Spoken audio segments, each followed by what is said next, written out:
सहनावतु सहनौ भुनक्तु सह वीर्यङ्करवावहै तेजस्विनावधीतमस्तु मा विद्विषावहै। ओम शांति शांति शांति।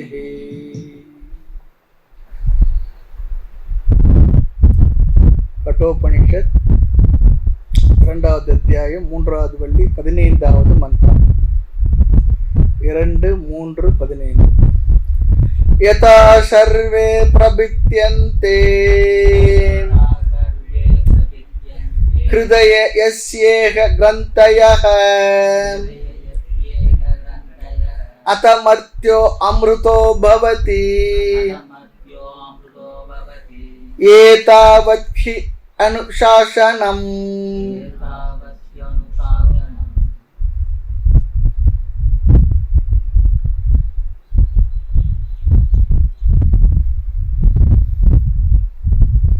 சென்ற மந்திரத்தில் ஆசைகள் மனதிலிருந்து சென்று விடுவது, ஆசைகள் மனதில் இல்லை என்றால் அதுவே மோட்சம் என்று பார்த்தோம். அப்போ ஒரு சந்தேகத்தை பார்த்தா, அப்போ உறக்கத்தில் மனசே இல்லை, அதில் ஆசைகள் இல்லை, அப்போ உறக்கமானது மோட்சமாகிவிடுமா? ஆழ்ந்த உறக்கத்தில் சொல்லிப்பார். அப்போ ஒரு விசாரம் பண்ணோம். ஆசைகள் இல்லாத நிலை எப்போ வரும் என்றால், மனதில் உள்ள அறியாமை எப்பொழுது நீங்குமோ அப்போ ஆசைகள் இருக்காது. ஆசையே துன்பக்காரன்னா, துன்பக்காரத்துக்கு ஆசைக்கு என்ன காரணம்? ஆசையே துன்ப காரணம். ஆசைக்கு என்ன காரணம் என்றால் அறியாமை. அப்போ ஆசைக்கு காரணம் அறியாமை. அப்போ அறியாமை எப்பொழுது போகுமோ அப்பொழுதுதான் ஆசையும் போகும். அப்பொழுது ஒருவன் பிரம்மத்தை அடைகிறான் என்று இங்கு சொன்னார். மனதில் உள்ள அறியாமை எப்பொழுது நீங்குகின்றதோ அப்பொழுது பிரம்மத்தை அறிகிறான். சரி, இந்த அறியாமை எதனால் வருகின்றது? நேரடியாக அறியாமை நமக்கு துன்பத்தை தரதில்லை. காரணம், ஆழ்ந்த உறக்கத்தில் அறியாமையில தான் இருக்கிறோம். அது ஒண்ணு நமக்கு துன்பமா இல்லை, இன்பமாக கூட இருக்கு. ஆக அறியாமை மட்டும் துன்ப காரணம் இல்லை. அறியாமையிலிருந்து வருகின்ற அத்தியாசம், தவறான அபிப்பிராயம், மயக்கம், ஆத்மாவை அனாத்மாவாக நினைக்கின்ற ஒரு தன்மை, அதுதான் அத்தியாசம். ஏற்றுவித்தல். கயிற்றினுடைய அறியாமை நமக்கு துயரத்தை தராது. கயிற்றின் மேல் ஏற்றி வைத்த பாம்பு தான் நமக்கு பயத்தை தந்து துன்பத்தை தருகின்றது. ஆக அந்த அத்தியாசம் வர காரணம் அறியாமை. அறியாமை தான் ஆசைக்கு காரணம். ஆசைத்தான் துயர காரணம். அப்போ ஆசை போகணும்னா அறியாம போகணும், அறியாம போகணும்னா அத்தியாசம் போகணும். இதெல்லாம் பார்த்தோம். ஆக ஆசை என்பது மிக மேலோட்டமான சோர்ஸா இருக்கின்றது. அதுதான் நம்முடைய துயரத்துக்கு நேரடியான காரணம். ஆக மனதில் ஆசை உள்ளவரை சந்தோஷமா நாம் இருக்க மாட்டோம். ஆசைப்பட்ட பொருளை அடையவில்லை என்றால் அடையும் வரை என நமக்கு துயரம் இருக்கும். அப்போ இங்கே அனாத்மாவான இந்த குறையுடைய உடலை நான் என்று கருதுவதால் அந்த நான் என்று கருதுகின்ற உடலிற்கு வருகின்ற எல்லா துயரமும் எனக்கு வந்ததாக நினைக்கின்றேன். குறைவுடன் கூடிய இந்த மனதானது, என்றுமே நிறையாத மனதானது குறையையே உணர்வதால் நமக்கு துயரம் வருகின்றது. ஆகவே ஆசைக்கு முன்பு இருப்பது அத்தியாசம் சொல்லி பார்த்தோம். அத்தியாசம் என்றால் உடலை நான் என்று கருதுவது, ஆத்மாவை நான் என்று அறியாத காரணம். ஆக அஞ்ஞானம், அதை தொடர்ந்து ஆசை. ஆக சென்ற மந்திரத்தில் யம தர்மராஜா சொன்னார், காம நிவிர்த்தி தான் மோட்சம் சொன்னார். நிவிர்த்தி என்றால் விடுபடுதல். இந்த மந்திரத்தில் அத்தியாச அஞ்ஞான நிவிர்த்தி மோட்சம் சொல்றார். அத்தியாசமும் போகணும், சேர்ந்து போகணும்.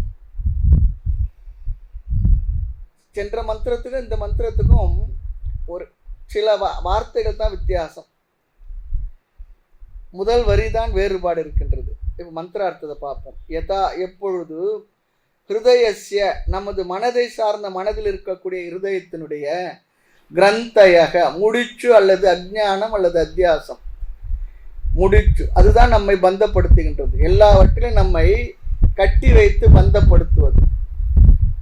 நான் சாட்சியாக இருக்கக்கூடிய நித்திய முக்தனான ஆத்மாவாக இருந்த பொழுதிலும் என்னை வேறு எதிலோ ஒன்றில் கட்டி வைத்து என்னை துயரப்படுத்துவது. ஆமா, கிரந்தயக முடிச்சு சொல்றார். அஜ்ஞானம் அல்லது அத்தியாசம் நம்மை இந்த உலகத்தினுடைய துயரத்துக்குள்ளேயே கெட்டியா பிடிச்சு வச்சிருக்கிறதுக்கு காரணம் அறியாமை. அதை அடுத்து வருகின்ற அத்தியாசம்.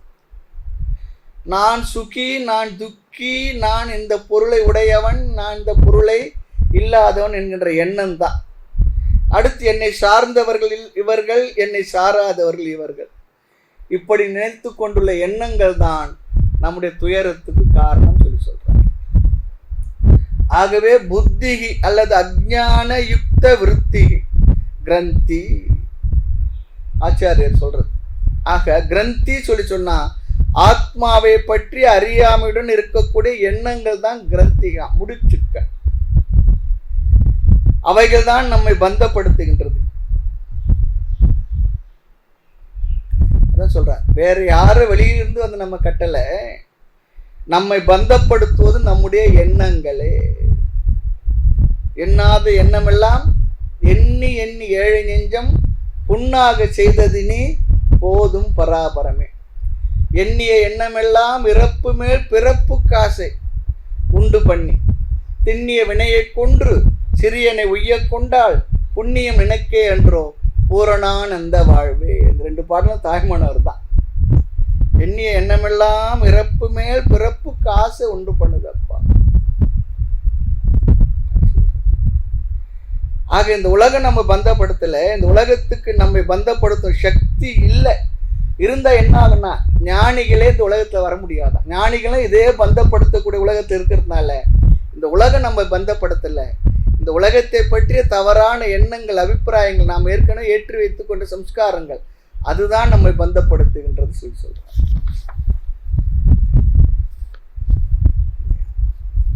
ஆக பந்தப்படுத்துவது உலகினுடைய சுபாவம் இல்லை, நம்முடைய எண்ணம். அதுதான் பார்த்தோம், விருத்தி விசேஷாகன்னு சொல்லி பார்த்தோம். எண்ணத்தினுடைய சிறப்பு தன்மை விசேஷம்.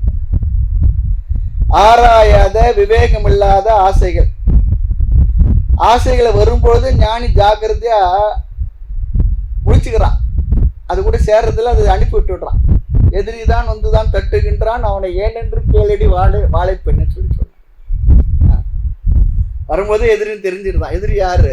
தேவையில்லாத எண்ணங்கள், ஆசைகள், விவகாரங்கள். அதுக்குள்ள அவங்க சிக்கிக்கிறது இல்லை, அல்லது புரிந்த அவைகளை விவகாரம் பண்ணுவான். ஆக அந்த எண்ணங்கள் தான் இங்கு கிரந்தி என்று சொல்லப்படுகின்றது. அதனால தான் என்ன, மோட்சத்தை அடையணும் சொல்லி சொன்னா நாம எங்கேயும் ஓடிவிட முடியாது. எங்கேயும் ஓடி சென்று அடைவதும் மோட்சம் இல்லை, அது ஞாபகம் வச்சுக்கணும். எங்கேயோ ஒரு இடத்துக்கு போய், ஒரு சூழ்நிலையில போய், ஒரு மலையில, ஒரு குகையில, ஏதோ அதை சொல்லுவாங்களே 6 கடல் கடந்து 7வது கடல்ல அப்படி இப்படி அப்படிலாம் அங்கெல்லாம் இல்லை. அப்படியே ஓடினாலும் கூட நம்ம யாரை விட்டு ஓட முடியாதான். எங்கே போனாலும் அங்கு இதே போட்டி பொறாமை உள்ள மனிதர்கள் எல்லாம் இருப்பாங்க, நம்முடைய மனமும் இருக்கும். ஆகவே நாம் எங்கு சென்றும் ஞானத்தை அடைய முடியாது, மோட்சத்தை அடைய முடியாது. அப்படியே ஓடுவதாக இருந்தால் நம்ம என்ன பண்ணுமா, நம்முடைய மனதை கழட்டி, கையில் இருக்க வாட்சி இதுக்கெல்லாம் கழட்டுறாப்போல வச்சு பூட்டி வச்சுட்டு ஓடி வந்துட போதுன்னு அப்புறம் போனோம். அதனால என்ன, நம்முடைய மனதை விட்டு நாம் ஓட முடியாது. என்னை விட்டு ஓடி போக முடியுமா? இது முடியுமான்னு. ஆக நம்முடைய மனதில் உள்ள தவறான ஆசைகள், அத்தியாசம்தான், இவைகள் தான் நம்மை பந்தப்படுத்துகின்றது. ஆகவே அந்த கிரந்தயக யதா பிரபித்தியந்தே விடுவிக்கப்படுகின்றதோ, நீக்கப்படுகின்றதோ, மனதில் எவ்வளவோ சம்ஸ்காரமயமான எண்ணங்கள் இருக்கின்றது. சிலதை மட்டும் விட்டுடலாமா, கொஞ்சம் மட்டும் நீக்கிட்டு சிலது போதும் நமக்கு வேண்டியது வச்சுக்கலாமான்னு சொல்லி சொன்னா, இங்க யம தர்மராஜா சொல்றார், சர்வே எல்லா விதமான அத்தியாச புத்திகளும், எல்லா விதமான தவறான எண்ணங்களும், 3 சரீரத்தில் உள்ள அத்தியாசம் என்ன, 3 சரீரத்தையும் நானாக கருதுவோம். ஸ்தூல, சூக்ஷ்ம, காரண சரீரம், இது எல்லாவற்றையும் நானாக கருதுவது. பிரபித்தியந்தே பிரகர்ஷேன பித்தியந்தே, மிக நன்றாக எப்பொழுது எரிக்கப்படுகின்றதோ, எப்பொழுது நீக்கப்படுகின்றதோ, எப்பொழுது இவைகள் நீக்கப்பட வேண்டும் அதையும் சொல்றார். செத்த பிற்பாடா? உயிரோடு வாழ்ந்து கொண்டிருக்கும் பொழுதே. அதான் சொல்றார். ஹிருதய கிரந்தயக, இக இக என்றால் இந்த சரீரத்தோடு இருந்து கொண்டிருக்கும் பொழுது, அதுதான் ரொம்ப முக்கியம். செத்த பிறகு சிவலோகம் வைகுண்டம் அப்படிலாம் இல்லை, அதையும் சொல்வார். செத்த பிறகு சிவலோகம் வைகுண்டம் என்பது பந்த இயல்போ பராபரமே சொல்றார். இறந்து போன பிற்பாடு இல்லை. இந்த உடலில் வாழ்ந்து கொண்டிருக்கும் பொழுதே, மனதோடு இருந்து கொண்டிருக்கும் பொழுதே, இந்த புத்தியோடு இருந்து கொண்டிருக்கும் பொழுதே, இக இந்த சரீரத்தோடு இருந்து கொண்டிருக்கும் பொழுதே, இந்த சரீரத்தினால் வரும் அத்தியாசமும் அறியாமை எப்பொழுது நீக்கப்படுகின்றதோ, பிற்பாடு சென்ற ஸ்லோகத்தில் சொன்னதே சொல்றார். அத ததா பிறகு மர்த்தியக மரண யோக்கியத்தை உடையவனாகி ஜீவன். நம்ம எல்லோரும் என்னவா? மரண யோக்கியதை உடையவர்கள். சரீரத்தில் சொன்னது போல என்றும் வழி காயம் போல ஜீவன் சொல்லி சொன்னா வாழ்ந்து கொண்டிருப்பவன் அப்படின்னா என்ன? அவன் இறப்பதற்கும் தகுதியானவன். இறப்பதற்கு என் சொல்வேன் என் சொல்றது போல, ஆமா, இறப்பதற்கு தகுதியானவன். மத்தியக மரண யோக்கியத்தை உடையவனாகிய ஜீவனானவன் அமிர்த் பவதி, அமிர்தாக சொல்லி சொன்னா பூரணமான நிலையை அடைகின்றான். பிறகு தன்னுடைய உபதேசத்தை முடிக்கின்றார். ஏதாவத்பிகி அனுசாசனம், ஏதாவத்பிகி இவ்வளவு தான் அனுசாசனம் உபதேசம். நான் சொல்ல வேண்டிய டீச்சிங் அனைத்தும் சொல்லி ஆகிவிட்டது சொல்லிடுறார். எப்பா, நான் சொல்ல வேண்டிய உபதேசம் எல்லாம் உனக்கு சொல்லி முடித்து விட்டேன். சொல்லணுமே, இல்லை எதுனா பாக்கி இருக்கா சிஷ்யன் நினைச்சிட்டு இருக்கலாமே. அதனால சொல்ல வேண்டியதெல்லாம் உனக்கு நல்லா சொல்லிட்டேன். அது அவரே சொல்றார், டிக்ளேர் பண்றார். ஏன் இவ்வளவுதான் என்று சொல்றார், முடிவுரை செய்கிறார் சொல்லி சொன்னா, நச்சிகேதன் நினைக்கலாமா இதற்கு மேல் அவரிடம் தெரிந்து கொள்ள வேண்டியது ஏதாவது இருக்குமோ என்று நினைத்தால் அதற்கு பதில் சொல்லுகின்றார். உனக்கு எவ்வளவு தெரிந்து கொள்ள வேண்டுமோ, உனக்கு எவ்வளவு சொல்ல வேண்டுமோ அவ்வளவும் நான் சொல்லி முடித்து விட்டேன், நிறைவு செய்து விட்டேன். ஏன் இந்த இடத்துல இந்த வார்த்தை வருதுன்னா சொல்றாங்க, மற்ற விஷயங்கள் சப்ஜெக்ட்லாம் இருக்கு பாருங்க, உலக விஷயங்கள் விவகாரங்கள், அதில் சொல்லி கொடுக்குற ஆசிரியர் என்ன பண்ணுவாராம், முழுக்க சொல்லி கொடுக்குறதில்ல, ஏதோ ஒன்று ரெண்டு மிச்சம் வச்சிருப்பார். ஏன்னா முழுக்க சொல்லி கொடுத்தா நம்ம மிஞ்சி விடுவானோ அப்படின்னு நினைப்பார்.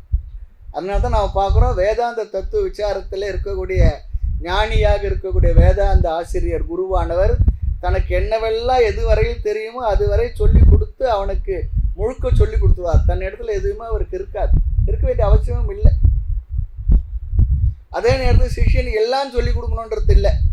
அவனுக்கு என்ன தேவையோ அவரோட பக்குவத்துக்கு ஏற்ப அவருக்கு மோட்சத்துக்கு என்ன தேவையோ அதை முழுக்க சொல்லி கொடுத்துருவார். அதில் மிச்சம் சொச்செல்லாம் எதுவும் வைக்கிறது இல்லை.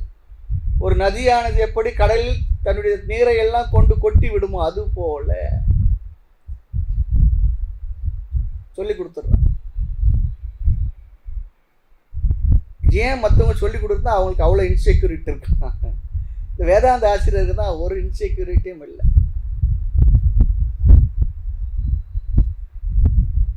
காரணம் இன்னொன்று இருக்குது, நம்ம எல்லாத்தையும் சொல்லி கொடுத்தா அந்த சிஷ்யன் நம்மையே சார்ந்து இருக்காம வெளியே எங்கன்னா போயிட்டேன்னா என்ன பண்ணுறது?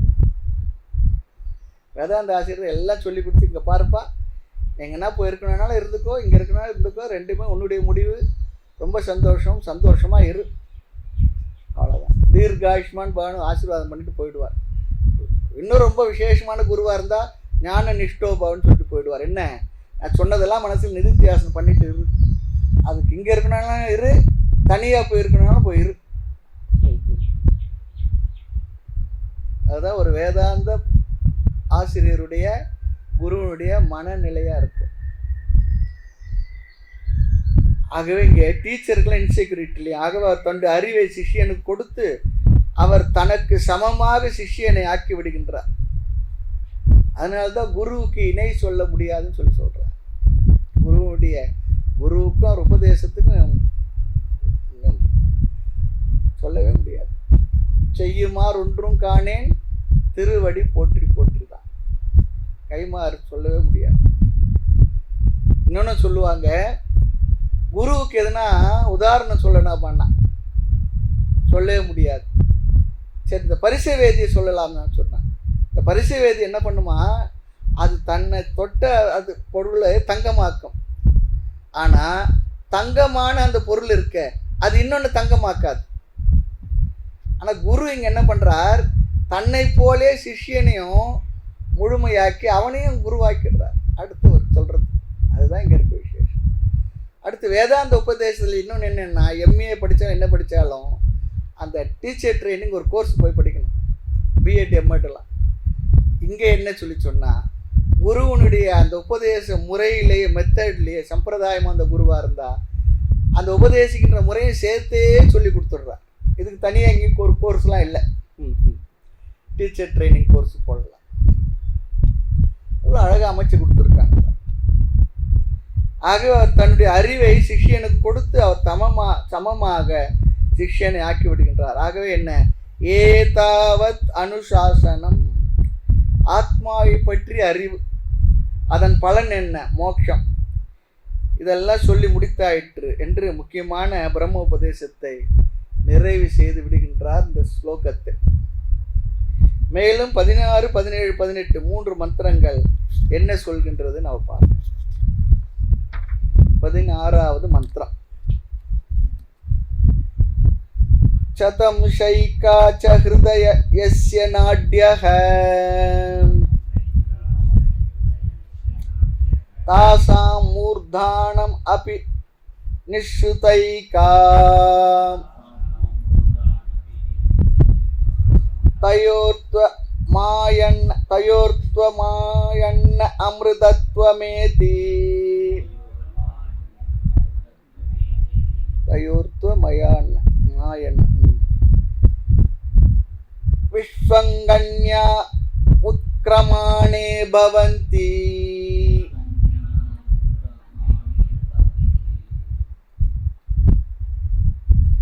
தயோர்த்வமாயன்னம் அமிர்தத்துவம் மேத்தி, அப்படி வரணும். சரி, 16வது மந்திரத்தில் பிரம்ம ஞானத்தை அடையாதவர்கள், உபாசகர்கள் அல்லது உபாசனை செய்தவர்களுடைய பலன் என்ன, அவங்களுக்கு ஒரு பலன் சொல்லணுமே. சில பேர் நேர்மையாக வாழ்ந்து, தர்மமாக வாழ்ந்து, ஒழுக்கமாக வாழ்ந்து, தியானம் முதலியவர்களை செய்கின்றார். ஆனால் பிரம்ம ஞானத்தை அடையலை, ஏதோ ஒரு காரணம். அப்படிப்பட்டவருடைய கதி என்ன, கீதையில சொல்றார். அங்க வேறு விதமா சொல்றார். இங்க வெறும் உபாசகர்களா இருக்காங்க, பிரம்ம ஞானத்தை அடைத்த வாய்ப்பு இல்லை. நிறைய பேர் இருக்காங்க, பார்க்கலாம். கோயிலுக்கு வருவாங்க, ரொம்ப பரம பக்தராக இருப்பாங்க, எல்லாம் பண்ணுவாங்க. கீதை கிளாஸ், உபநிஷத் கிளாஸ் தான் இருக்க வாங்கன்னு சொன்னா நமக்கு அதெல்லாம் வேண்டாம், நீங்க போயிட்டு வாங்க அப்படின்னு சொல்லிட்டு இருக்கு. அவங்களுடைய நிலை என்ன, மோட்சத்தை அடைந்தவர்களை பற்றி சொன்ன உபதேசத்தை இங்கே நிறைவு செய்த பிறகு உபாசகருடைய கதி என்ன, ஞானத்தை அடையாதவருடைய கதி என்ன, எதற்கு யமதர்மராஜா இதை சொல்லுகின்றார் என்றால் 2 காரணம் இருக்கு. ஒரு காரணம், இந்த கதியை கூறுவதன் மூலமாக இதில் வைராகியத்தை அடைய வேண்டும். வைராகியத்தை அவர்கள் என்னென்னலாம் செய்து கொண்டிருக்கின்றார்களோ அவைகளில் அவர்களுக்கு ஒரு வைராகியம் வர வேண்டும்.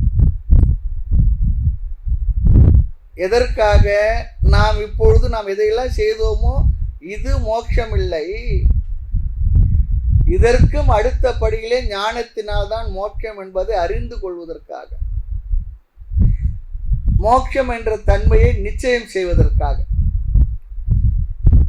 ஆகவே இந்த உபாசகர்களுடைய சம்சார கத்தியை சொல்லுகின்றார். 2வது காரணம், இந்த அக்னி வித்யை, சொர்க்கத்தை அடைவதற்கான ஒரு யாகத்தை கேட்டான் நச்சிகேதன். யமதர்மராஜாவும் சொல்லி கொடுத்தார். 2வது வரமாக கேட்கும் பொழுது அந்த யாகத்தை செய்தால் சொர்க்கத்தை அடைவதற்கான வாய்ப்பு இருக்கிறது சொல்லி சொன்னார். அதை செய்வதால் வருகின்ற பலனையும் சொல்ல வேண்டும் என்பதற்காக சொல்றார். முதல் காரணம் வைராகியம் வருவதற்கு. 2வது காரணம், அந்த நாச்சிகேத அக்னி இருக்க அந்த யாகத்தை செய்தால் வருகின்ற பலன் என்ன. ஆக முதல்ல 3 வரம் கேட்டார், ஞாபகம் இருக்கும். முதல் வரத்தில் தன்னுடைய நன்மையை கேட்டார். அப்பா அமைதியாக இருக்கணும், மனசில் நிம்மதியாக இருக்கணும், படுத்தா ஒரு தூக்கம் வரணும், நான் போனால் என்ன அடையாளம் கண்டுக்கணும், அதெல்லாம் கேட்டான். இரண்டாவது சொர்க்கத்துக்கு செல்வதற்கான உபாயத்தை கேட்டார். அந்த யாகத்தை தியானத்துடன் உபாசனையோடு சேர்த்து செய்தால் பெரும் நன்மைகள், அதை கூறி இங்கு நிறைவு செய்கின்றார்.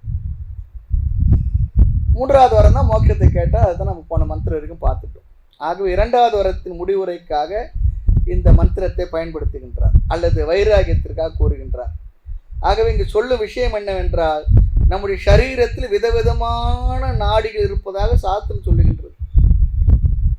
72,000 நாடி நரம்பு, அவற்றில் முழுபத்து நாடி அப்படி சொல்லலாம்.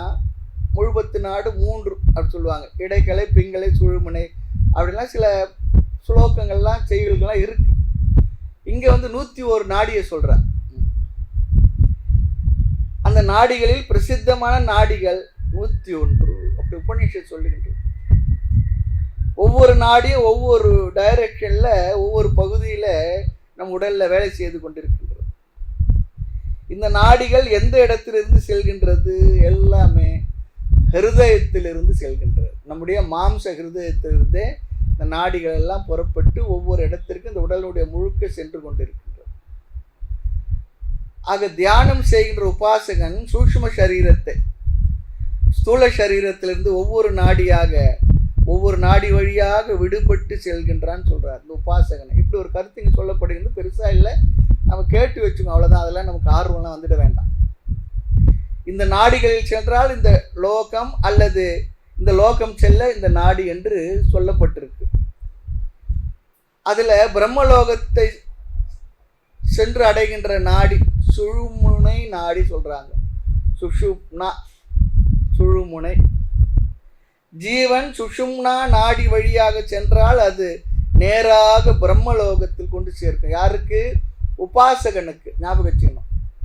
அதான் பார்த்து, ஒரு யாகத்தை, யஜ்ஞத்தை, ஹோமத்தை வெறும் கர்மாவாக மட்டும் செய்தால் அவனுக்கு சொர்க்கலோகம்.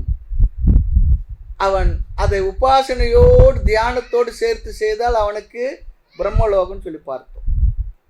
ஆக பிரம்மலோகம் சென்ற பிறகு அங்கு வைராகியம் வந்தால் அங்கு அவன் ஞானத்தை பெற்று மோட்சத்தை அடைவான்.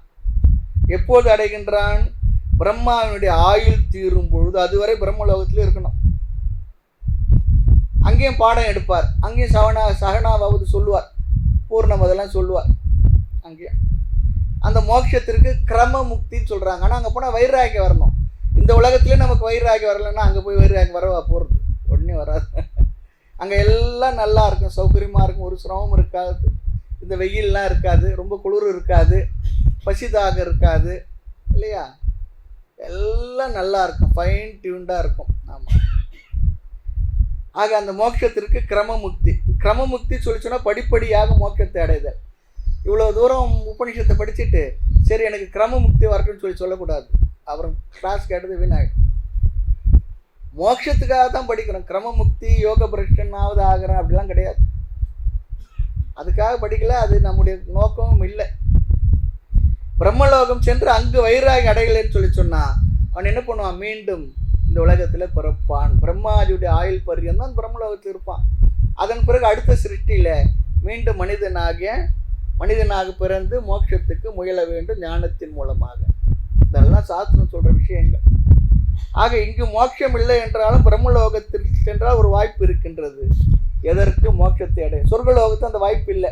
புண்ணியம் இருக்கிற வரைக்கும் நல்லா இருந்துட்டு புண்ணியம் முடிஞ்ச உடனே அடுத்த செகண்ட் நம்ம இறங்கி வந்துடுவோம்.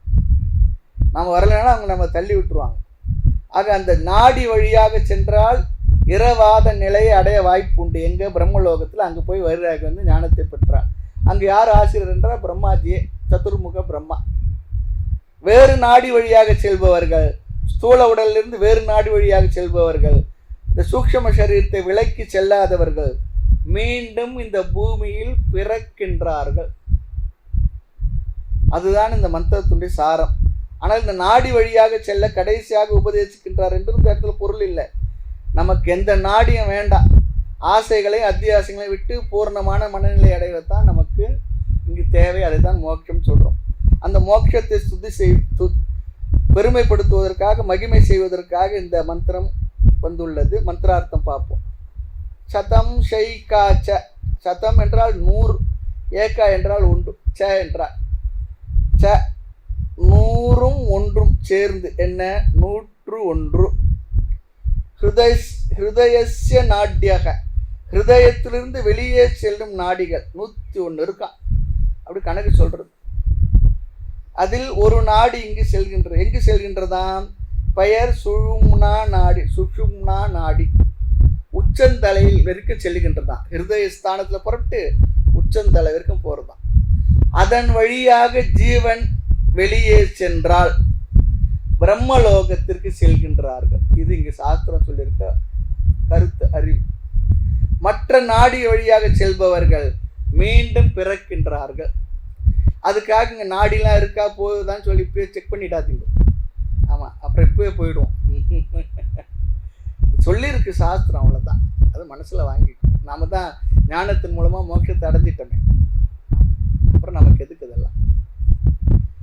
ஆக தாசாம் அந்த 101 நாடிகளுக்குள் ஏக ஒரு நாடி மூர்தானம் அபிநிசுதை, மூர்தானம் உச்சந்தலை, அபிநிஸ்ருதா அங்கு செல்கின்றது, அதை நோக்கி செல்கின்றது, அங்கு வெளிப்படுகின்றது. அந்த உச்சந்தலையை உடைத்து செல்கின்றது அல்லது உச்சந்தலையில் வெளிப்படுகின்றது சொல்றாங்க. எவ்வளவு நாடி? ஏகா நாடி அபிநிஸ்ருதா. ஏகா நாடி என்றால் ஒரு நாடி அங்கு செல்கின்றது. இனி இரண்டாவது வழி பாருங்க.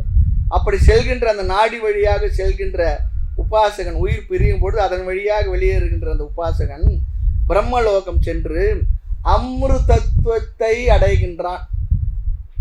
சுஷும்னா நாடி என்று அந்த நாடிக்கு பெயர். ஊர்துவம் ஆயன், ஊர்துவம் சொல்லி சொன்னா மேலே, ஆயன் சொல்லி சொன்னா செல்பவன். அந்த ஒரு நாடி வழியாக மேலே செல்பவன் அமிர்தத்துவம் ஏதி, அமிர்தத்துவத்தை அடைகின்றான். காரணம், அவன் பிரம்மலோகத்துக்கு செல்வான். அங்கு சென்று பிரம்மாஜி இடத்துல படிப்பான். ஞானத்தின் மூலமாக அங்கும் மோட்சத்தை அடைவான். கிரமமாக அமிர்தத்துவத்தை, கிரமமுக்தியை அடைவான். இதெல்லாம் என்ன? ஏற்கனவே நான் படிச்சிருக்கிறது தான்.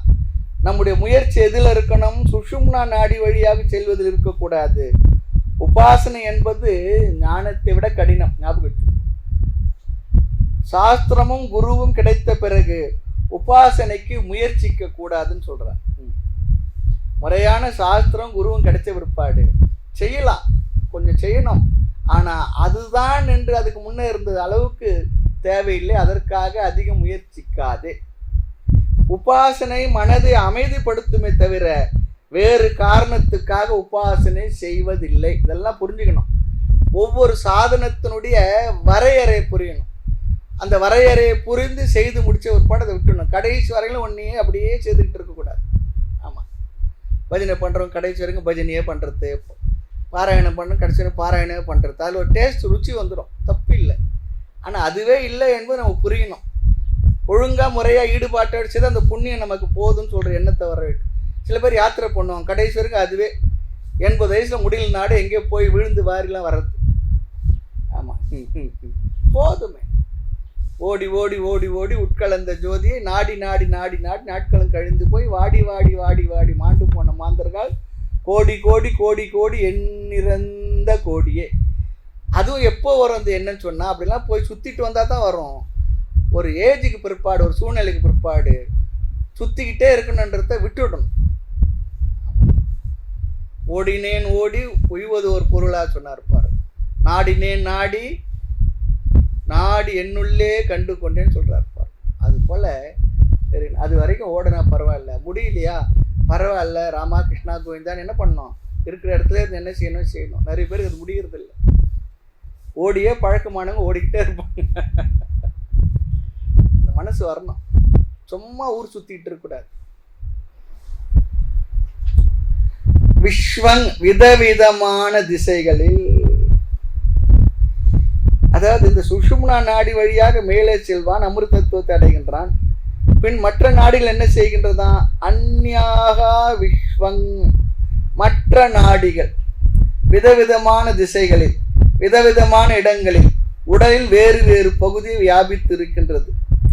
மேலே செல்லாமல் வேறு நாடி வழியாக சென்றால் உத்கிரமணே பவந்தி, மறுபிறப்புக்கு உட்படுகின்றான் சொல்றார். மறுபிறப்புக்கு உட்படுகின்றான். காரணம், வேறு நாடி வழியாக வேறு லோகத்துக்கு செல்கின்றான். பிறப்புக்கு அது காரணமாகின்றது. சுஷும்னா நாடி தான் பிரம்மலோகத்திற்கு செல்லும். அதற்காக உச்சந்தலை வழியாக போய் உள்ளார் என்றெல்லாம் நாம் என்ன பண்ணக்கூடாது, கீரிலாம் பார்த்துக்கிட்டு இருக்கக்கூடாது.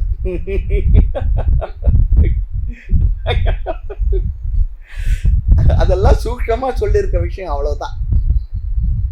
சிலர் இதை முக்கியமா எடுத்துக்கொண்டு என்ன பண்றாங்க, சில இடத்துல எல்லாம் சொல்லக்கூடாது, இறந்த பிற்பாடு தலையில 101 தேங்காய் உடைக்கிறது, அதெல்லாம் ரொம்ப தப்பு. ஒரு வேலை வேணும்னா இருக்கலாம், அவர் மேல இருக்க கோபத்தை இருக்கும்போது காட்ட முடியலன்னா போன பிற்பாடு அந்த கோபத்தை ஏதோ பண்ணலாம். இருக்கும்போது ஒன்றும் சொல்ல முடியாத நிலையில இருந்தாலும் வச்சுங்களேன், போன பிற்பாடு போடு. அறியாமையினால இவ்வாறுலாம் உயிர் மேலே போகணும்லாம் சில பேர் செய்கிறாங்க. அதுவும் அறியாமல் இருப்போடு கத்தி தான். சிலருக்கு தன்னை ஞானி என்று சொல்லிக்கொள்ள அவ்வளோ தைரியம் இல்லைன்றார் ஒருத்தர். அது அகங்காரத்தினால இல்லை, சில நேரத்தில் நாம் பெற்ற அறிவை நாம் ஓனப் பண்ணிக்கணும். ஆமாம், ஏதோ குரு சொல்லி கொடுத்துருக்கார், சாஸ்திர ஞானம் இருக்குது அப்படி சொல்லி, அது அகங்காரத்தினால் கர்வத்தினால சொல்லிக்கிறது இல்லை. நாம் அடைந்த அறிவை வேணும்னா கேட்டாங்கன்னா ஏதோ அப்படி சொல்கிறாங்க. சரி, சித்வான் சுவாமி பற்றி சில பேர் சில விஷயங்கள் சொன்னால் அது அவர் கருத்துன்னு சொல்லிட்டு சாமி போயிட்டே இருந்துட்டு வரோம். ஆமான்னு சொல்ல மாட்டார், நோன்னு சொல்கிறது இல்லை, அது அவர் கருத்துன்னு சொல்லிட்டு போயிட்டே இருந்துட்டு வரோம். ரொம்ப அழகான வார்த்தை. ஆனால் பெரியவங்க தான், மகாத்மாக்கள் தான். அதை பற்றி உயர்வான ஒரு விஷயம் மற்றதுன்னு சொன்னால் அது அவர் கருத்து அப்படின்னு போயிட்டு வரோம். நமக்கு புரியணும். இல்லைன்னா என்ன பண்ணக்கூடாது, இன்னும் 4 தடவை சொல்லுங்கன்னு சொல்லக்கூடாது. நீங்கள் போய் அவர் என்னை பற்றி அவர் என்ன சொல்கிற கேளுங்க 4 பேர் சொல்லிகிட்டே இருக்கக்கூடாது, அதுவும் தேவையில்லாது. இதெல்லாம் ரொம்ப தத்துவ நிஷ்டையில் நல்ல பண்புகளோடு கூடி ஞானத்தை அடைந்தவர்களுடைய மனதினுடைய பக்குவத்தின் வெளிப்பாடு. இதெல்லாம் ரொம்ப முக்கியம். அதுக்காக ஞானி என்று நம்ம தொம்பட்டம் அடிக்கிறது இல்லை, நாம் புரிந்த அறிவிலே நமக்கு நிலை பெற்றிருக்கிற ஒரு தெளிவு, அதில் ஒரு ஆமாம் அப்படின்ற ஒரு எண்ணம் நமக்குள்ளே இருக்கணும்.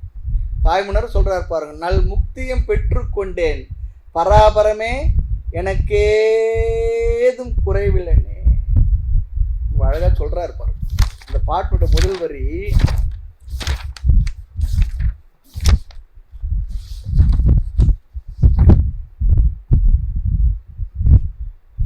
கண்டேன் எனதருளால் அவ்வருளை கண்டு நான் இருக்கும்போது என்ன பண்ணா, முண்டே அருந்து இளைப்பாரினேன் நல் முக்தியும் பெற்றுக்கொண்டேன் பராபரமே எனக்கேதும் குறைவில்லைனே. ரொம்ப அழகான கருத்து. பாயப்புலி என்ற தலைப்பில் 27வது பாடல் அது. பாயப்புலி என்ற தலைப்பு 27வது பாடல். ஆக அட்லீஸ்ட் யோக பிரச்சனாவது வருமா என்றெல்லாம் சில பேர் முடிவு பண்ணிடுறாங்க. மோட்சம் அடைய மாட்டேன் என்று அவர்களே முடிவு செய்து விடுகின்றார்கள். அப்படியும் இருக்கக்கூடாது இல்லையா? சரி, அவங்களுக்கு என்னப்பா அப்படின்னு சொல்லி கேட்டா, அட்லீஸ்ட் பகவான் அடுத்த பிறவியை அவர்களுக்கு மனித பிறவியாக தந்து அவர்களுக்கு அடுத்து பாடம் சொல்லி கொடுத்து மோட்சத்தை அடைவதற்கு உத்தரவாதம் கொடுக்குறார். ஆமாம், யோக பிரஷ்டர். ஆக இவர்கள்லாம் யார் என்றால் சாஸ்திர தாத்பரியத்தை புரிந்து கொள்ளாதவர்கள், அதில் நிஷ்டை அடையாதவர்கள், நிலை பெறாதவர்கள், நிர்குண பிரம்மத்தை புரிந்து கொள்ளாதவர்கள். ஒரு வரியில சொல்லணும். அடுத்து 17வது மந்திரம். அங்குஷ்ட மாத்திர புருஷக அந்தராத்மா சதா ஜனானாம் ஹிருதயே சன்னிவிஷ்டஹ தம் ஸ்வாச்ச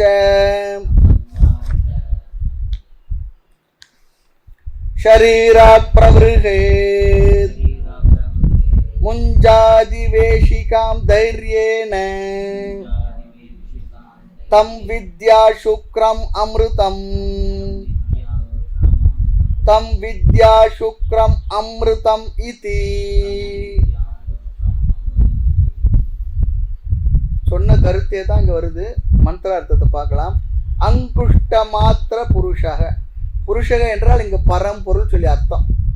ஆமா, அங்குஷ்டம் கட்டை விரல், மாத்திரம் என்றால் அதனுடைய அளவு. நாம் என்ன புரிந்து கொண்டாங்க, நம்முடைய ஹிருதயத்தில் உள்ள மாம்ச ஹிருதயத்தில் உள்ள கட்டை அளவுள்ள ஆகாசத்தில் வெளிப்படுகின்ற சைத்தன்யம், அங்குள்ள சைத்தன்யம் என்று நாம் முன்னே பார்த்துருக்கிறோம். அங்குஷ்ட மாத்திர புருஷக, அதுக்காக இந்த கட்டை வரல உள்ள ஆத்மான்னு சொல்ல நினைச்சக்கூடாது. அந்த இடத்துல இருக்கக்கூடிய அந்த அளவுக்கு ஆகாசத்துல வெளிப்படுகின்றது அப்படி சொல்லி நாம் பார்த்துருக்கோம். அதைத்தான் விளக்குகின்றார். அந்தராத்மா, அந்தராத்மா என்றால் நம்முடைய உண்மையான சொரூபம், தன்மை, சைத்தன்யம். வெளியே ஒரு ஆத்மா, உள்ளே ஒரு ஆத்மா எனும்போது தானே ஒரு ஆத்மா ரெண்டு ஆத்மா அப்படிலாம் சொல்லணும். ஆகவே இந்த உடலை ஆத்மா என்று நாம நினைச்சுக்கிட்டு இருக்கிறோம். பிறகு கொஞ்சம் விவேகம் வந்த பிற்பாடு பிராணனே ஆத்மான்னு நினைக்கிறோம். பிராணன் அன்னமயத்தை விட அந்தக கொஞ்சம் உள்ளே இருக்கு. இப்படியே மனோமயம் விஞ்ஞானமயம் இப்படியே தேடி கண்டுபிடிச்சிட்டு போனா ஒவ்வொரு கோஷமாக போகும்பொழுது அந்த ஒவ்வொரு கோஷத்துக்கும் இங்க ஆத்மானே சொல்றார். ஒவ்வொரு கோஷத்தையும் ஆத்மானே சொல்லிடுறார். காரணம் என்ன, ஒவ்வொரு கோஷத்தையும் நம்ம ஆத்மா நினைச்சுக்கிட்டு இருக்கோம். ஒன்று உடலை நினைப்போம் அல்லது பிராணனை நினைப்போம். என் பிராணனை வாங்காத, பிராணன் போனால் அதுதான் ஆத்மா போயிடுச்சுன்னு நினைக்கிறோம். அப்புறம் மனசை நான் தான் நினைக்கிறோம், புத்தியை நான் தான் நினைக்கிறோம். நான் எதை நினைக்கிறோமோ அதெல்லாம் ஆத்மான்னு நினைக்கிறோன்னு அர்த்தம். அதுக்காக இந்த வார்த்தையை உபயோகப்படுத்துகின்றது. அப்போ எல்லா கோஷத்தையும் தாண்டி உள்ளே இருப்பது யார்? உண்மையான ஆத்மா, முக்கிய ஆத்மா. இவைகளுக்கு சாட்சியாக இருப்பது பஞ்ச கோஷத்துக்கு அதுதான் அந்தராத்மா. பஞ்ச கோஷத்துக்கும் அதுதான் ஆத்மாவாக ஆதாரமாக இருப்பது. இந்த அந்தராத்மா யாருடைய மனதில் இருக்கின்றது? ஞானிகள் மனதில் மட்டுமா? இல்லை. ஜனானாம் ஹிருதயே சன்னிவிஷ்டாக. ஜனானாம் எல்லா ஜீவராசிகளுடைய ஜீவையே ஹிருதயே சொல்லி சொன்னா, ஹிருத் என்றால் சைத்தன்யம், சைத்தன்யம் இருக்கும் இடம். ஆகவே அதற்கு ஹிருதயம் என்று பெயர். ஹிருதயம் ஏன் பேர் வந்ததுன்னா, ஹிருத் என்றால் சைத்தன்யம், அது இருக்கின்ற இடம். ஆகவே அதற்கும் ஹிருதயம் என்று பெயர் வந்தது.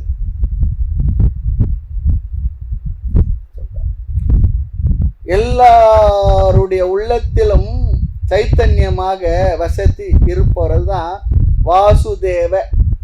வாசுதேவ என்றால் எல்லாருடைய ஹிருதயத்திலும் சைத்தன்யமாக வசிப்பவர் இருப்பவர் சொல்லி அர்த்தம்.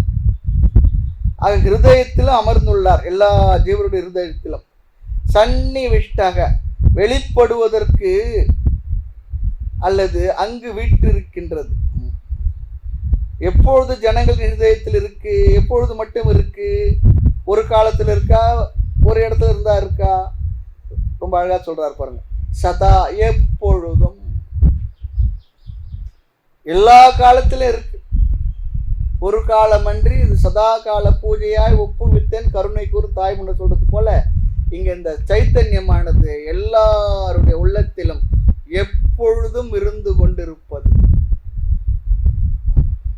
எப்பொழுது இருந்து கொண்டிருப்பது, எல்லா காலத்திலும். ஆக மனிதர்களுடைய ஹிருதயத்தில், ஜீவருடைய இதயத்தில் இந்த சைத்தன்ய ஸ்வரூபம் எல்லா அவஸ்தைகளிலும் எல்லா காலத்திலும் இருக்கின்றது. எதுவும் முக்கியம், நினைவுல தான் இருக்கு, கனவுல தான் இருக்கு, ஆழ்ந்த உறக்கத்தில் இல்லைன்னு சொல்லக்கூடாது. ஆழ்ந்த உறக்கத்தில் இல்லைன்னா என்ன ஆயிடும்?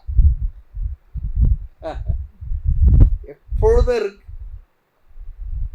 இப்ப இந்த சைத்தன்யத்தை என்ன பண்ணணும்? தம் ஸ்வாச்ச ஷரீராத் பிரபுருகே. தம் அந்த ஆத்மாவை, அந்த சைத்தன்யத்தை, அந்த சைத்தன்ய ஸ்வரூபத்தை ஸ்வாத் சரீரா தன்னுடைய சரீரத்தில் இருந்து.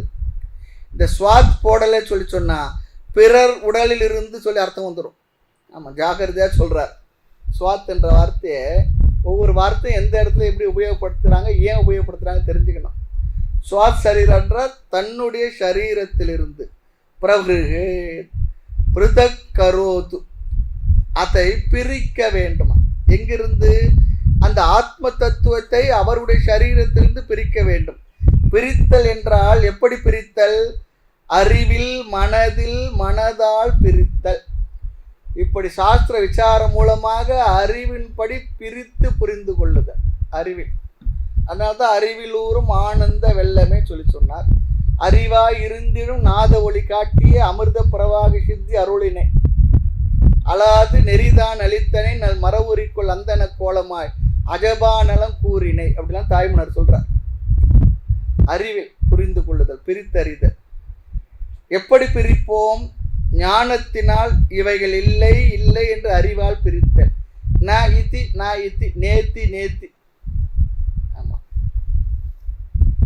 பாராதி பூத்தம் அல்லை உன்னிப்பார் கரணன் அல்லை அப்படி சொல்லி இல்லை இல்லைன்னு பிரிச்சுட்டு போற பாருங்க. அப்புறம் கடைசியில் இல்லைன்னா அங்க இல்லைன்னு சொல்றதுக்கு ஒரு ஆள் இல்லை, அங்க ஆனா ஒருத்தர் இருக்கிறார். அவர் யாருன்னா அவர் தான் இவர், அவர் தான் கெவர், அவர் தான் ஆத்மா. என்ன இருக்கோ அதுதான்.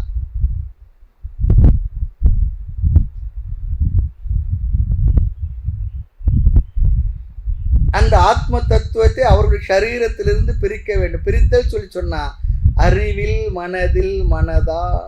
நல்லா ஞாபகம். எப்படி பிரிப்போம்? ஞானத்தினால் இவைகள் இல்லை இல்லை என்ற அறிவில் புரிந்து கொள்ளுதல், பிரித்து அறிந்து கொண்டிருத்தல்.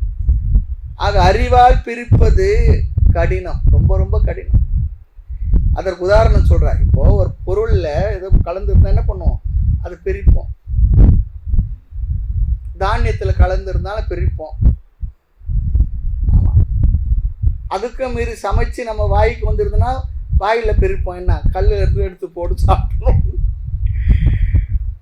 அப்படி பிரிக்கும் பொழுது கவனமா பிரிக்கணும்னு சொல்றார். அப்படி அறிவால் பிரிக்கும் பொழுது, ஒன்றை பிரித்து அறியும் பொழுது இன்னொன்று போய் உட்கார்ந்து கொள்ளுன்றார். ஒன்றை பிரிச்சமா என்னன்னா இன்னொன்று வந்து உட்கார்ந்துடும் சொல்றார். உடலை பிரித்தறிந்தால் பிராணமயம் அங்க போய் உட்கார்ந்துக்கும். அதுல அபிமானம் தருமா? பிராணமயத்தில் இருப்போம். பிராணமயத்தை பிரித்தா மனோமயம் போய் உட்காந்துரும். மனோமயத்தை பிரித்தா புத்தி வந்துடும். ஆமாம், பிராணமயம் அதில் என்னென்ன சுபாவம் பார்த்துருங்க. பசி தாகம்னா பிராணமயம். மனது என்ன? சுகதுக்கெல்லாம் மனசில் இருக்கும். புத்தியில் என்ன? மானாவமானம். அதெல்லாம் ஒரு இடத்துல உட்காந்துருக்கும். அதெல்லாம் இருந்தெல்லாம் அதுதான் சொன்னார். மானாபிமானம் விட்டு தானாகின்றவருக்கு சேனாதிபதி போல ஞானாதிபதி வந்து காருமே சொல்லி தாருமே சொன்னார் பாருங்க. நந்தனாரில் வருது. ஐயே மெத்த கடின அழகான வரிகள் தான். இங்கே இருக்க தேடி பார்க்கணும். அதெல்லாம் மானாபிமானம் விட்டு நம்ம சொல்ல சில நேரத்தை உங்களுக்கு சூடு சொல்றேன் இல்லையா பண்ண தானே அப்படி இருப்பான். அதைவே பெருசா மானாபிமானம் விட்டு தானாகி நின்றவருக்கு சேனாதிபதி போல ஞானாதிபதி வந்து காருமே சொல்லித்தாருமே.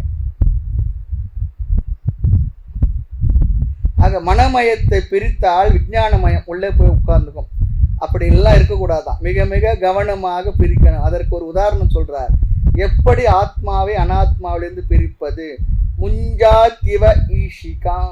ஈஷிகா முஞ்சான்னா ஒரு விதமான கிராஸ் புல்லு. அந்த பிளேடின் முனை போல கூர்மையாக இருக்குமா. ஏமாந்து அது கையை நல்லா கட் பண்ணி விட்டுடும், பிரிச்சிடும்.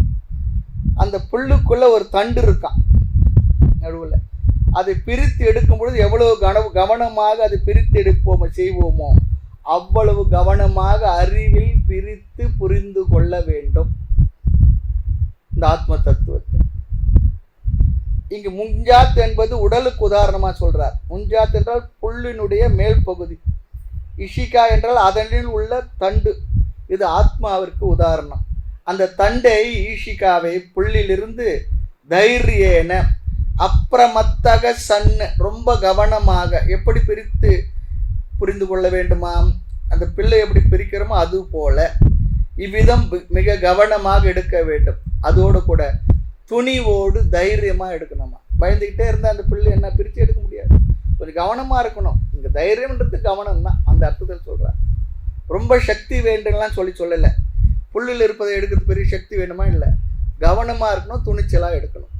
அவ்வளவு கவனமாக ஒவ்வொரு கோஷத்தையும் நாம் நீக்க வேண்டும். என்ன, இந்த உடல் நான் இல்லை, மனம் நான் இல்லை, புத்தி நான் இல்லை, இவை அனைத்திலும் ஊடுருவி இருக்கக்கூடிய சாட்சியாகிய ஆத்மாவை நான் என்று கொஞ்சம் கொஞ்சமாக அடுத்த ஸ்டெப் அப்படியே அறிவில் பிரித்து புரிந்து கொண்டு கவனமாக இருக்கணும். அப்படி நீக்கிய பிற்பாடு அங்கு என்ன எஞ்சி இருக்கும்? அங்கே என்ன எஞ்சி இருக்குமோ அதுதான் ஆத்மா.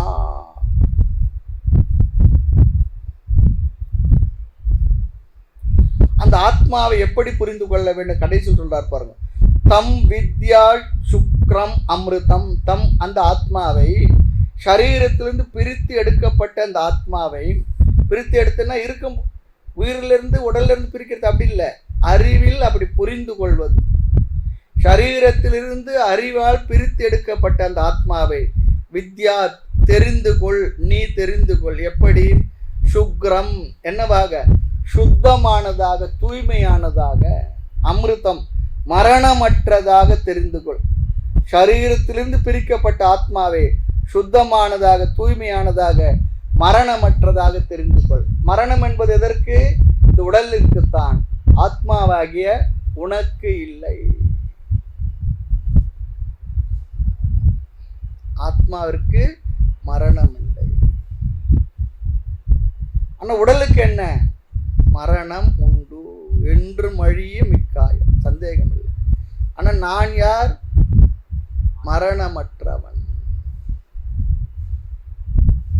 அதனால்தான் சொன்னார் வள்ளலார், மரணமிலா பெருவாழ்வு வாழ்ந்திடலாம் கண்டீர் புகழ்ந்துரையேன். சும்மா சொல்லலை, நான் உண்மையை சொல்றேன், சத்தியம் சொல்கின்றேன். பொற்சபையில் சிற்சபையில் புகுந்தருணம் இதுவே. ஆக சரீரத்துடன் கலந்தால், கலந்து தெரிந்து கொண்டால் அது அசுத்தம். சரீரத்திலிருந்து நான் என்னை இப்படி பிரித்து புரிந்து கொண்டால் அது சுத்தம். ஆக இங்கு ஆத்மா என்றால் நான் அப்படி தன்னை தெரிந்து கொள்வது. அப்படி நீ உன்னை தெரிந்து கொள். பிறகு தம் வித்யா சுக்ரம் அமிர்தம், அதை மீண்டும் சொல்றார், ரெண்டாவது முறையும் சொல்றார். ஏன் தெரியாது சொல்லிட்டாருன்னா அப்படி இல்லை, தம் வித்யா சொன்ன அதை தெரிந்து கொள். அந்த ஆத்மாவை சுத்தமானதாக, தூய்மையானதாக, அமிர்தமானதாக தெரிந்து கொள். இவ்வாறு யமதர்ம ராஜாவை முடித்து விட்டார் என்று பொருள். இரண்டு முறை சொல்வது உபனிஷத்தினுடைய சமாப்தி, முடிந்து விட்டது என்று அர்த்தம். இந்த மந்திரத்தில் இந்த ரெண்டு இடத்துல வார்த்தை வந்ததுன்னா உபனிஷத் பகுதி உபதேசம் நிறைவு பெற்று சொல்லி அதுதான் ரெண்டு தடவை சொல்றது. அவர் சொல்ல வேண்டியதை எல்லாம் சொல்லி முடிச்சிட்டார். இனி உபனிஷத்தினுடைய முடிவுரை, கடைசி மந்திரம். உபனிஷத் பேசும். யமதர்ம ராஜா உபதேசித்ததை நசிகேதன் தெரிந்து கொண்ட அடைந்த ஞானத்தை யார் அடைகிறார்களோ அவர்கள் மோட்சத்தை அடைகிறார்கள். இது உபனிஷத் பேசும். சரி, இத்தனை நேரம் யார் பேசினாங்க? உபனிஷத் பேசலையா சொன்னா? இதுவரை உபனிஷத் என்ன பண்றது? யமதர்ம ராஜா மூலமா பேசியது, குருவை சிஷ்ய அறிமுகப்படுத்தி அவருடைய சம்வாதமா பேசியது. இப்பொழுது யமதர்ம ராஜா குருவான ஒரு உபதேசத்தை முடித்த பிறகு உபனிஷத்தே பேசுகின்றது. இவ்வாறு சொல்லி இது நிறைவு பெறுகின்றது. அவருடைய உபதேசம் நிறைவு பெறுகின்றது. முதல் உபனிஷத்து எப்படி ஆரம்பிச்சது? உசன்ஹைவ வாஜஸ்ரவசஹ அப்படி சொல்லி கதையை ஆரம்பிச்சது. குரு சிஷ்யர்கள் சேர்ந்த உடனே உபனிஷத்து என்ன பண்ணுது? குரு சிஷ்யர்கள் பேசியது பார்த்துட்டு இருந்தது. அப்படிதான் நம்ம எடுத்துக்கணும். இப்போ குரு சிஷ்ய சம்வாதம் நிறைவடைந்து விட்டது. இனி இப்பொழுது உபனிஷத் மீண்டும் முடிவுரை செய்கின்றது. கடைசி மந்திரம்.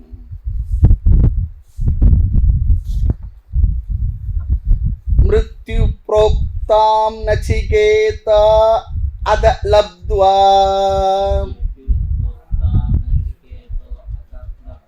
மிருத்யு ப்ரோக்தாம் நச்சிகேதோ அத லப்த்வா வித்யாமேதாம் யோக விதிம் ச கிருத்ஸ்னம் பிரம்ம பிராப்தோ வ்ரஜோ அபுத் விம்ருத்யுஹு அன்யே அப்யேவம் யோ விதத் அத்யாம் ஏவ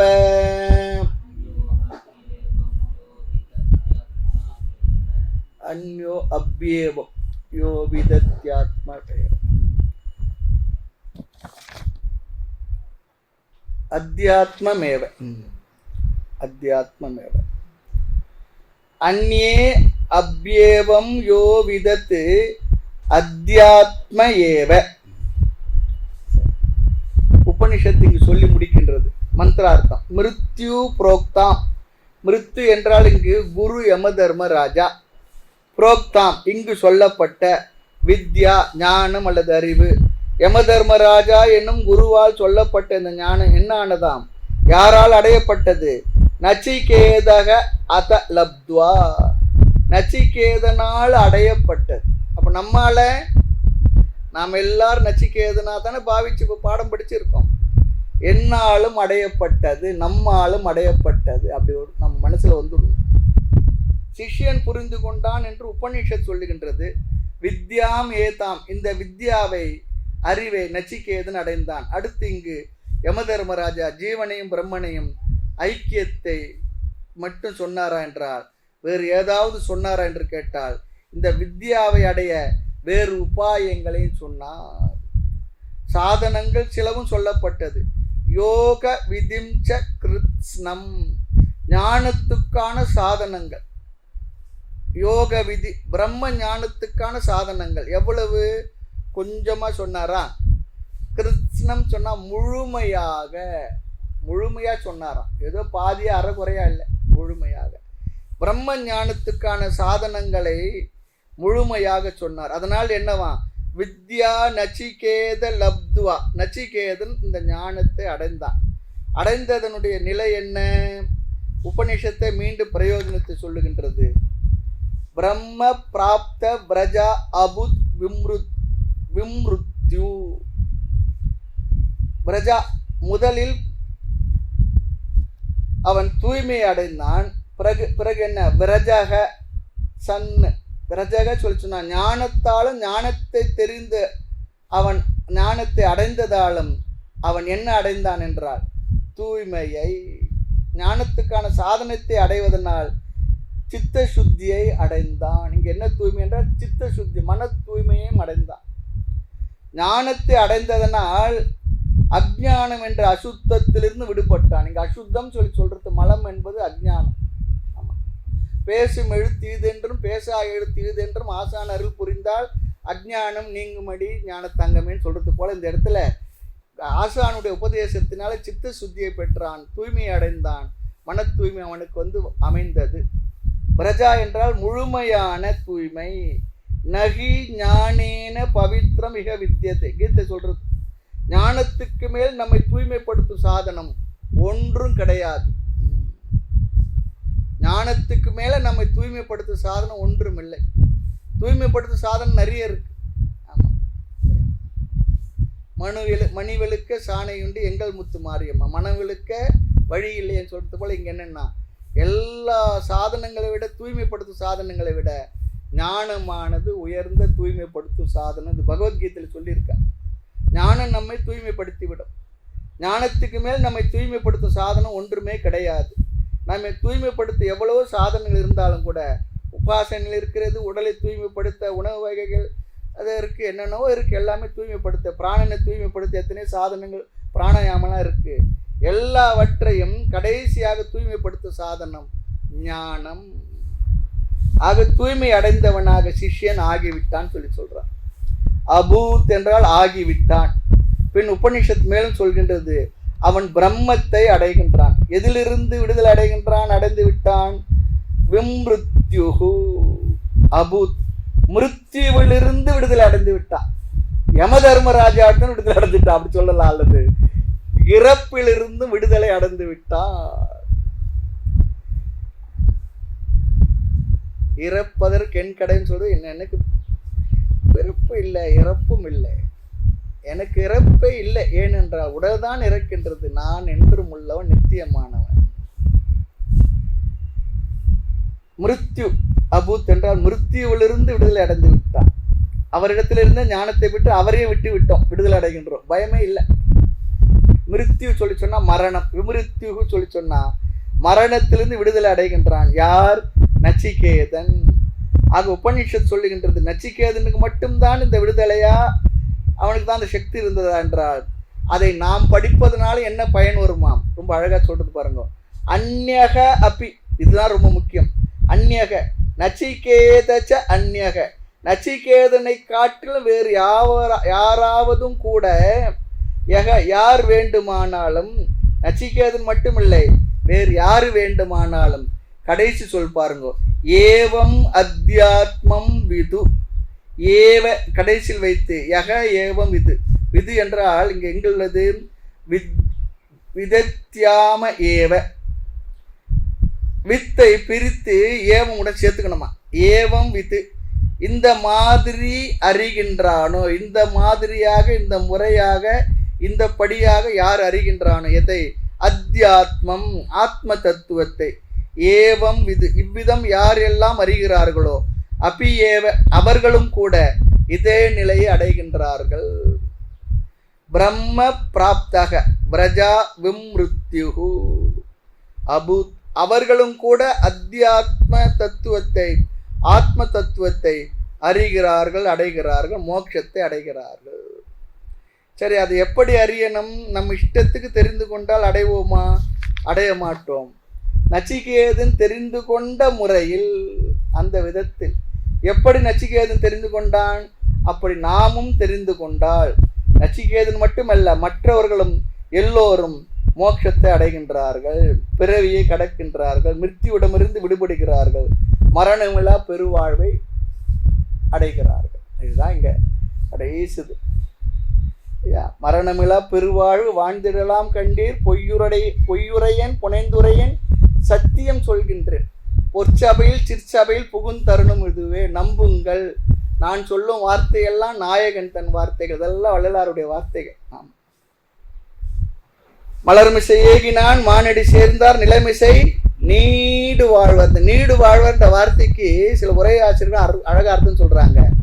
மரணம் இல்லாமல் வாழ்வதுதான் இந்த வார்த்தைக்கு அர்த்தம். திருவள்ளுவரே குறள்ல மரணமில்லா வாழ்க்கையை சொல்லிவிட்டார் என்று ரொம்ப அழகா மாப்போசி அவர்கள் வள்ளலார் கண்ட ஒருமைப்பாட்டு ஒரு நூல் எழுதியிருக்கார். அதுல நிலைமிசை நீடு வாழ்வு என்ற வார்த்தைக்கு மரணமில்லா பெருவாழ்வுன்னு சொல்லிடுறாரு. அவர் ரொம்ப அழகா அதை அருமையா சொல்றார்.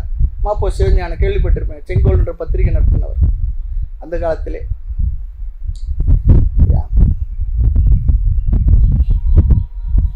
பொறிவாயில் ஐந்தவித்தான் பொய்தூர் ஒழுக்க நெறி நின்றார் நீடு வாழ்வார், அதையும் சொல்லியிருக்கார். ஆக மரணமில்லா பெருவாழ்வு, அமிர்தத்துவமான சுகு, அமிர்தத்துவாய கல்பத்தே, இதெல்லாம் வார்த்தைகள் இருக்கு இல்லையா? தாய்மன்னர் சொல்றார், முண்டே அறிந்து இளைப்பாறினேன் நான் முக்தியும் பெற்றுக்கொண்டேன், பராபரம எனக்கேதும் குறைவில்லை. எங்கெங்க வார்த்தைகள் இருக்கு பாருங்க, எல்லாம் அதுல இருந்து வர்றதுதான். அழகா சொல்லி இருக்க. இப்ப என்ன பண்ண போறோம்? உபநிஷத் நிறைவானது இருந்தாலும் நம்ம சம்பிரதாயப்படி முதல் மந்திரத்தை படிக்கணும். படிப்போம். உசன்ஹவை வாஜஸ்ரவசஹ சர்வவேத சம்ததௌ தஸ்யஹ நசிகேதா நாம புத்திர ஆச. ஓம் பூர்ணமத பூர்ணமிதம் பூர்ணாத் பூர்ணமுதச்யதே பூர்ணஸ்ய பூர்ணமாதாய பூர்ணமேவாவசிஷ்யதே. ஓம் சாந்தி சாந்தி சாந்தி. ஹரிஹி ஓம் ஸ்ரீ குருப்யோ நமஹ. ஹரிஹி ஓம். மூர்த்தி எல்லாம் வாழி, எங்கள் மௌன குரு வாழி, அருள் வார்த்தை என்றும் வாழி, அன்பர் வாழி பராபரமே. ஐயனே எனதுள்ளே நின்று அனந்த ஜென்மங்கள் ஆண்ட மெய்யனே உபதேசிக்க வெளிவந்த குருவே போற்றி. உய்யவே முக்தி நல்கும் உதவிக்கோர் உதவினாயேன், செய்யுமாறு ஒன்றும் காணேன் திருவடி போற்றி போற்றி.